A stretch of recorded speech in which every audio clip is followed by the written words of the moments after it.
Ubisoft have officially announced that they're going to be releasing a new DLC called the Forgotten Saga in the next couple months. So I'm going to break down everything we know so far about it in a top 10 format for you. So hopefully after this video, you'll know exactly what it's all about and if it's worth your time. But let's first start with the release date though, because the only official word on it at the time of recording this video is summer this year, with summer ending around the 23rd of September. Now we can go and break this down further though, because Jose Ariza, post-launch producer for Valhalla, did tell Your Raptor in a recent interview that this new DLC will be arriving in the update after the next one. Now that interview was before the 1.5.3 title update, which landed on the 28th of June. So if we go ahead and add on an additional 5 weeks to that date, which is the time between Ubisoft's in-house development update cycle, we can expect this DLC around the 2nd of August. Now this DLC is completely free to you and me, and it will be accessible after building the Sears Hut in Ravensthorpe. So you won't need to own any other DLC or expansion to actually play it, according to Jose. It's also a continuation of the highly ambiguous Dawn of Ragnarok DLC storyline, and let's talk about that now, but only after a very swift spoiler alert here, because after the events of the Dawn of Ragnarok DLC, Odin is searching for a way to resurrect his son Baldur, as it is understood that his soul or consciousness has been sent to the realm of Niflheim, which in Norse mythology is a cold, dark, misty world of the undead, which is ruled by Loki's daughter Hel, who also rules the neighbouring realm of Helheim as well. It's essentially the afterlife for those who did not die a heroic or notable death in life, meaning that if you didn't die in battle with a weapon in your hand, you're not going to travel to Valhalla with the Valkyries, but instead the misty shores of Niflheim will welcome you with open arms. Now, as we'll need to unlock the Sears Hut to jump into this DLC, according to Jose, we'll presumably have to drink another potion, which Peder has also found reference to in the game files, and coincidentally there is a space on the table in Valka's hut right now which does look like it should be filled with another potion. So before we go gallivanting around in Niflheim to try and resurrect Baldur, expect to drink another one of Valka's cocktails in her hut. Now, spicy cocktails aside, one of the big announcements that was front and center in the trailer was the Rogue-Lite inspired game mode, which is all well and good, but what on earth is that exactly? Well, as simply as I can explain it, Rogue style games are procedurally generated dungeons that feature a permadeath mechanic where you'll lose all your weapons and upgrades when you do die in game, so you'll have to start all over again. Now Rogue-Lite, which is what this Niflheim DLC is a lighter version of this rogue genre of game design, meaning that although the permadeath mechanic is still present as noted in the trailer, when we do die and decide to re-enter the dungeon for our second attempt, we'll be able to take our gathered weapons and upgrades with us from our first attempt. So there's at least one progression element that persists after failure or death, and we also can't backtrack while we're playing this game mode. So as soon as we complete a certain area and decide to then move forward, we can't decide to then go back and loot some chests that perhaps we've forgotten or missed. And let's talk about those areas and map design now, because thanks to Peder, who's been rummaging around the game files for us, he's found reference to 4 themed areas, those being cold, mist, dark and hell, which we can also now take a closer look at thanks to some codex entry pictures found by Ubisoft in the game files as well, and this all seems to line up with the thematic visuals that we've been teased with by Ubisoft in their trailer. In fact, Peder has found further references to these areas where there are specific houses within them, which we may think may be the locations of each boss fight of that appropriate region, which we'll then need to defeat before we can then move on to the next region. Kind of like the Pokemon games, and I'm sure there's better comparisons for that kind of mechanic out there, but that's just what's popped into my head when I'm recording here for you. Additionally, Ubisoft has recently found a bridge icon in the game files, so I wouldn't be surprised that after we've defeated each boss in each of their regional houses, we'd then take a bridge to move on to the next realm or region, and we can actually see that here in the game file codex image thanks to Ubisoft, so this bridge hypothesis is now starting to line up really quite nicely. Alright then, so with this roguelike progression game mode in mind, as well as the 4 regions that we'll have to progress through, what else is on the cards for this Forgotten Saga DLC? Well, Peder has found several data entries in the game files which include reference to run counts and randomization mechanics, which seem to make the game mode different each time we play it, that being the specific locations of armor, weapons, abilities and perks which we haven't yet collected and which we can presumably purchase from a roaming merchant using the coins that we collect as a reward from completing completing challenges, as we can see from the trailer here. Or perhaps we collect this armor, weapons and coins from cursed chests, which we'll talk about more in just a moment, because there's also reference to these health fountains, which we did speak about in a previous video, but I think these are going to act as areas of reprieve, kind of like save points to get us back to full health before we do decide to continue onto the next region or realm. So don't expect to be able to ration spam in this game mode to stop yourself from dying,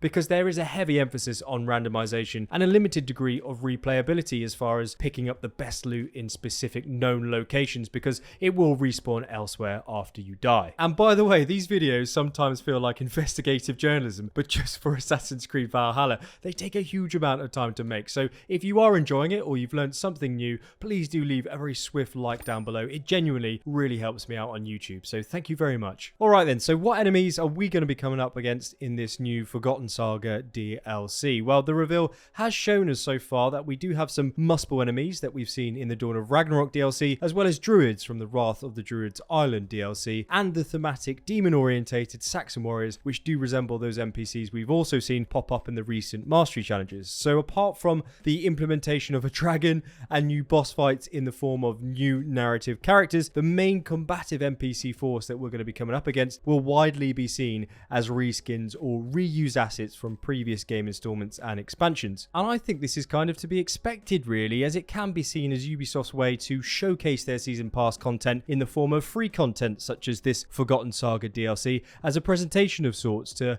entice people who haven't necessarily considered purchasing the season pass or the Ragnarok DLC to then perhaps do so off the back of playing this new game mode. And they've actually done this before with the free River Raids update, where they showed off the Siege of Paris and the Wrath of the Druids assets by raiding in each location respectively, which then did include all of those DLC assets. So I would say expect the same here, but with a fantasy focus predominantly based on the Ragnarok DLC. Now there's a few reasons why I don't just see this new DLC as a larger game mode update, and that's because there's lots of references to roaming merchants where we'll be able to purchase items and, interestingly, abilities whilst we're in this Niflheim realm, thanks to another entry here from the game files from Pedda. We also have reference to world quests, which we've also seen in expansions prior to this one. So for those reasons alone, I wouldn't necessarily write this Forgotten Saga update off as a kind of glorified mastery challenge update. Now, as mentioned earlier in the video, it does look like we're going to be able to collect coins as a form of currency, as seen in that reveal trailer, and I'm speculating that we're going to be able to earn extra coins by completing voluntary world quests and challenges to be able to then purchase upgrades and abilities. We also have reference to cursed chests in the game files, with some of the pictures being found in the game files codex entries thanks to Ubisoft, and I believe they'll add an extra dynamic in this game mode. I don't think it's going to be a simple walk up and loot mechanic, but rather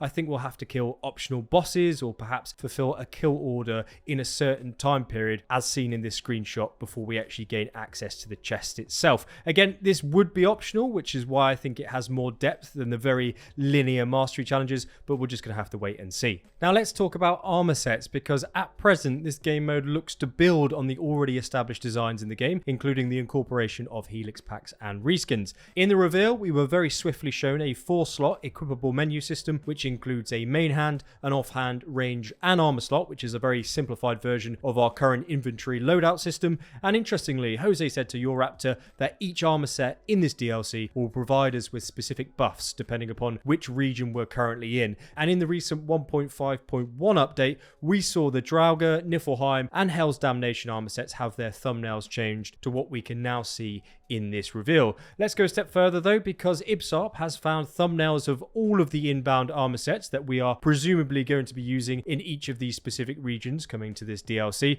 We have the 3 we just mentioned, of course, but also the Hearthrough, Black Raven and All-Father armor sets. So 6 in total for 4 regions. Not exactly sure how that's going to work out, but do expect those armor sets in this expansion to be reskins of their helix design, similar to what we saw with the Valkyrie armor set after completing the recent Mastery Challenge questline. On top of that, there will also be no need to equip all of the armor set pieces within this set, if you're just wondering why there's just one icon for this armor set, because it does look like it's just going to be one simple equip, and that will provide all of the full benefits as if you had 5 individual armor slots equipped. It also doesn't stop there as well, because Ubisoft has found a full armor set that looks to be a reskin of the Hreidmar's cursed armor set from the Dawn of Ragnarok DLC. The Atgeir weapon in particular was shown to be used by Odin in the the trailer briefly, and it does seem to be a full pack including cosmetics and tattoos. So perhaps this is the reward we claim in those cursed chests we just spoke about, as well as for completing the full Forgotten Saga free DLC. Now, as for boss fights, we're in for a few here, which I very much welcome. And the first one I want to discuss with you is the clear-cut Hell boss battle, which was very liberally shown in the reveal, as well as the codex image that we've got here from Ubisoft, who's found it in the game file. So I think that is a dead cert there. She also has Basim's sword, by the way, which if we just pause it on the screen here, you can see.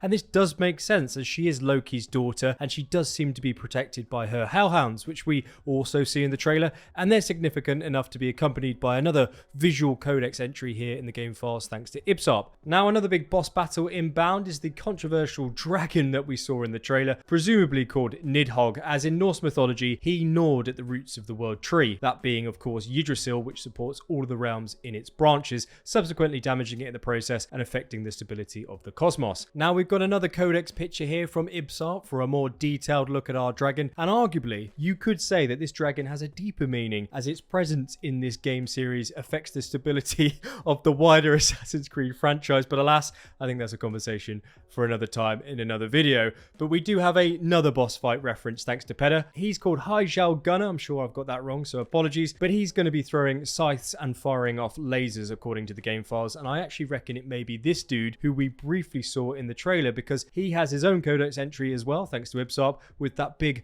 Eye of Sauron on his back, looking like a perfect mechanic for shooting off laser beams. And of course, he does equip a scythe himself from this picture art. With all that said though, I think it is very clear to me here that there is going to be a boss fight in each region, which we'll then need to defeat to reach the final boss, that being Hell. And if we die in the process, we're going to have to start all over again. Now, this expansion aside, Peder and Ubisoft have found some interesting stuff, which I'm going to be going into further detail in future videos, such as new mounts coming to the game, but I want to share some new talking points with you now. Ubisoft has discovered provisional evidence of 2 more buildings that are due to arrive in the settlement, as well as an assortment of new runes to be implemented in game. They look very different to anything that we've seen so far, and a little bit of a speculation from me here: could we be picking up a new rune building where we'll be able to customize or create our own runes? There's also this fantastic assortment of medallions that Ubisoft has found as well, with a total of 12, and visually I think they do look superb. So please do share your thoughts on what you think these runes and medallions may be used for in the comments down below. I'm really keen to kind of hear your thoughts, particularly on this. I do reckon it is going to be that rune medallion building. And quite clearly, there is a huge amount of new information inbound for Valhalla and Assassin's Creed that is due to arrive in the coming months, with Ubisoft announcing their Ubisoft Forward event